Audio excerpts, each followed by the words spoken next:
Now, let's talk about how humans make more humans. Thousands of people are born every day. Now, how does that work in anatomical level? How about we take a look at the reproductive system? As we can see in this picture, they are gonads, which are testes and ovaries.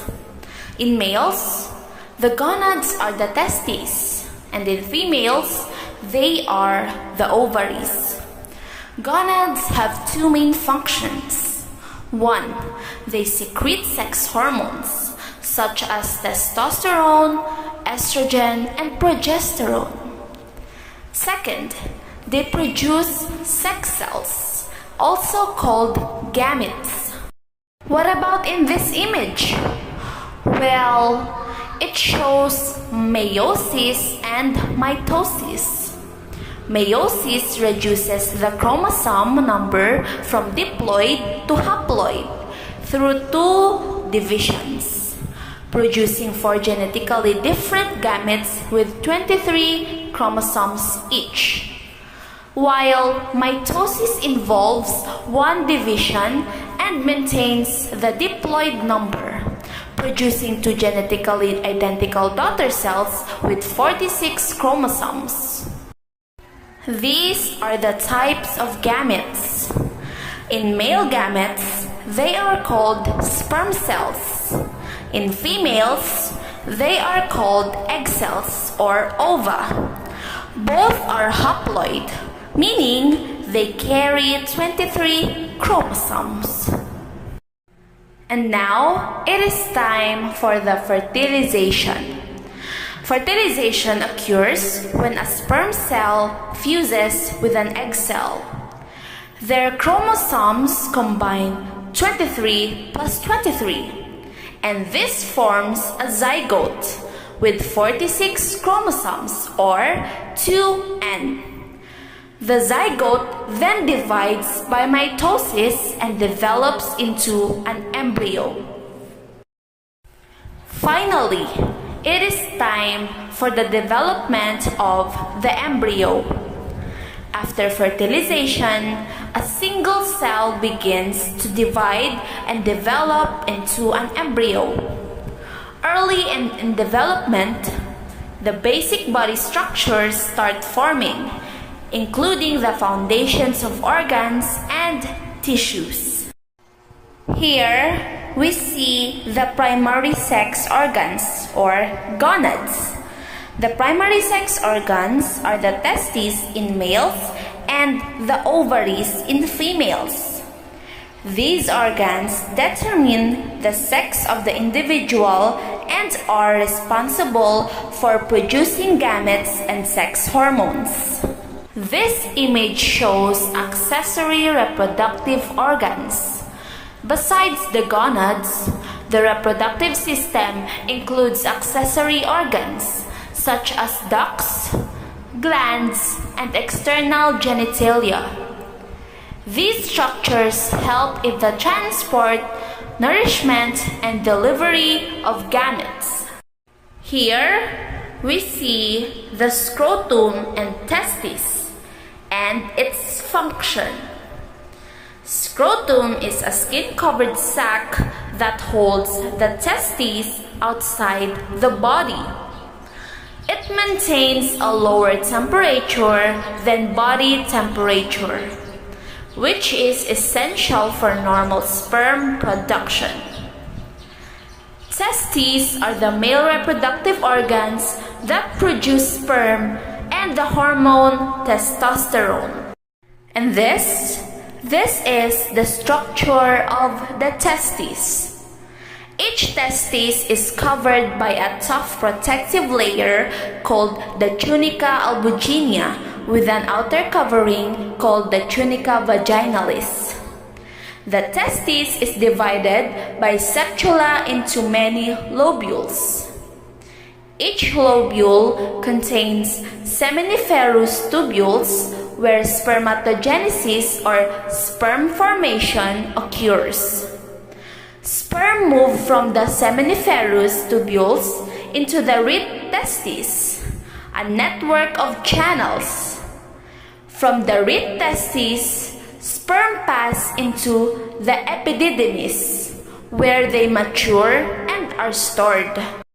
And this is the proof that penis contains erectile tissues that fill with blood when arteries dilate and veins are compressed, causing erection. The testes in the scrotum produce sperm and testosterone, while sperm travel through the vas deferens.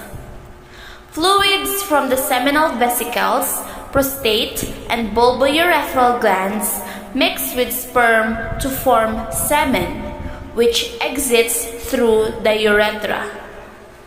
And this is where we see the testes in the scrotum produce sperm and the hormone testosterone.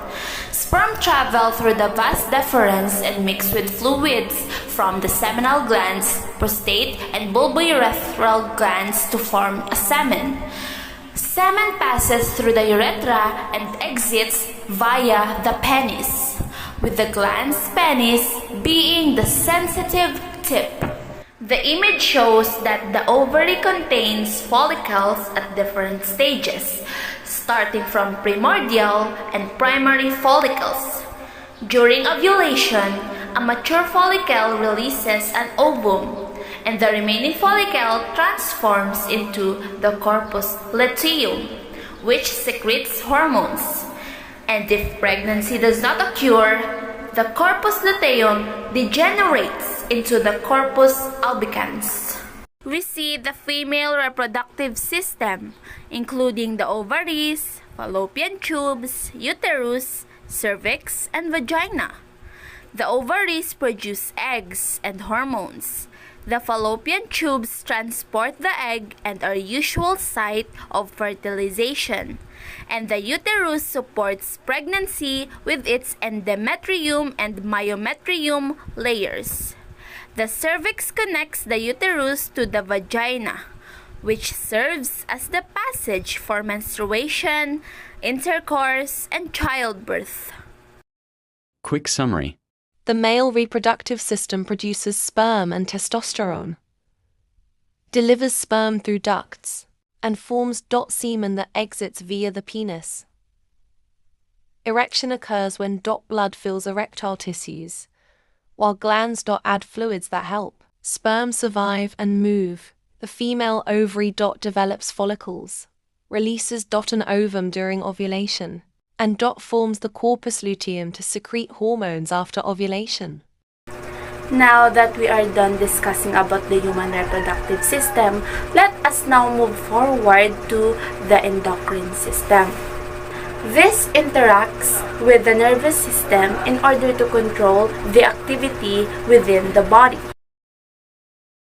Now let us see the function and definition for each endocrine gland. First is hypothalamus. This usually links the nervous system to the endocrine system. Kumbaga, parang kinokontrol po niya yung pituitary gland gamit yung releasing hormones.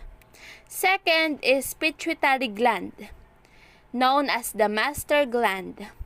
It controls many other endocrine glands, and nire-regulate niya po yung growth, reproduction, and metabolism. Pineal gland.